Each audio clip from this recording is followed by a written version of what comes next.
നിങ്ങളുടെ ടീനേജേഴ്സ് നിശബ്ദരാകുമ്പോൾ അത് പലപ്പോഴും വെറൊരു ഫേസ് അല്ല.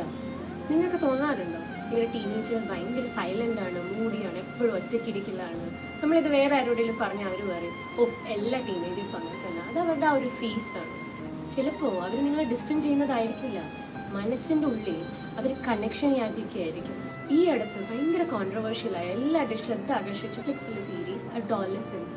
അതിൽ നിന്ന് നമുക്ക് പഠിക്കാൻ ഒരുപാട് ഇരിക്കുന്നു. As parents, social influencers, social media, ഇതിൻ്റെയൊക്കെ കുട്ടികളിലുണ്ടാകുന്ന ഇൻഫ്ലുവൻസേഴ്സ്, അവരുടെ ആ ഒരു അഡോളസെൻറ്റ് ഫേസിൽ അവർ ഒറ്റപ്പെടുമ്പോൾ, അല്ലെങ്കിൽ പേരൻസിൻ്റെ കണക്ഷൻ ലൂസ് ചെയ്യുമ്പം, എഡ്യൂക്കേഷണൽ ഇൻസ്റ്റിറ്റ്യൂഷൻസ് അവരെ മനസ്സിലാക്കാതെ വരുമ്പം, ബുള്ളിയിങ്, ഇതിൻ്റെ എല്ലാം അവരുടെ മേലുണ്ടാകുന്ന ഇമ്പാക്റ്റിനെ കുറിച്ച് ഒന്നും അധികം പറയാതെ തന്നെ അത് അവർ പറഞ്ഞ് മനസ്സിലാക്കുന്നുണ്ട്.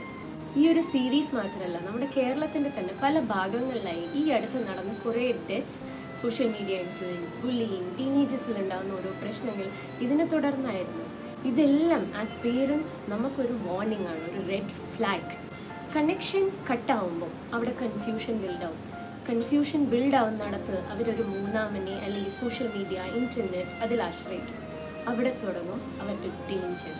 ബിക്കോസ് ഇൻ്റർനെറ്റ് ഒരു കടലാണ്, അതിൽ അവർ പെട്ടെന്ന് മുങ്ങാനുള്ള ചാൻസസ് ഉണ്ട്. ഈ ഒരു ഫേസിൽ അവർക്ക് റൈറ്റ് ആൻഡ് റോങ് പറഞ്ഞു കൊടുക്കാനുള്ള ഒരു സുഹൃത്ത് അല്ലെങ്കിൽ സുഹൃത്തിനെ പോലത്തെ ഒരു പേരൻറ്റ് അത്യാവശ്യമാണ്. അതുകൊണ്ട് ഡെയിലി അവരുടെ കൂടെ കുറച്ച് നേരമെങ്കിലും വെറുതെ ഇരുന്ന് ചിറ്റാറ്റ് ചെയ്യുന്ന ഒരു ഹാബിറ്റ് ബിൽഡ് ചെയ്തെടുക്കാൻ നോക്കുക. അതിൽ തന്നെ അവർ ചുറ്റിപ്പറ്റി സംഭവിക്കുന്നതും അവരുടെ ഫ്രണ്ട് സർക്കിൾ, അവരുടെ ഓരോ തോട്ട്സ് നാച്ചുറലി അവർ ഒരു ഹാബിറ്റായി ഷെയർ ചെയ്ത് തുടങ്ങും നിങ്ങളോട്. അത് മതി നമുക്ക് പല റെഡ് ഫ്ലാഗ്സ് മനസ്സിലാക്കിയെടുക്കാൻ. ഈ പ്രായത്തിൽ അവർക്ക് ഭയങ്കര ഇഷ്ടമാണ് അവരൊട്ടും തന്നെ ജഡ്ജ് ചെയ്യാത്ത ഫ്രീ ആയി എന്തും സംസാരിക്കാൻ പറ്റുന്ന ഒരാൾ അവരുടെ കൂടെ ഉണ്ടാവുന്നത്. ബട്ട് ആസ് പേരൻസ് നമുക്ക് അവരോടുള്ള കൺസേൺ, ഓവർ സ്നേഹം, ഓവർ വാത്സല്യം, പ്രൊട്ടക്ഷൻ, ഇതെല്ലാം കാരണം പലപ്പോഴും നമുക്കതിന് പറ്റുന്നില്ല.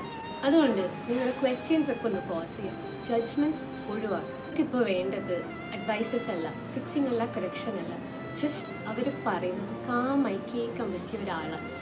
അത് എന്തുകൊണ്ടും നിങ്ങളാവുന്നതാണ് തെറ്റ്. ആസ് പേരൻസ് അവെയർ ആയിരിക്കാൻ നോക്കുക, ഭാവിയിലുള്ള പ്രശ്നങ്ങൾ ഒഴിവാക്കാൻ. ഇതുവരെ നിങ്ങൾക്ക് നിങ്ങളുടെ കുട്ടിയുമായിട്ട് കണക്ഷൻ ബിൽഡ് ചെയ്യാൻ പറ്റിയിട്ടില്ലെങ്കിൽ അതിനുള്ള സ്റ്റെപ്സ് എടുക്കുക. കണക്ഷൻ, അതാണ് കീവേഡ്.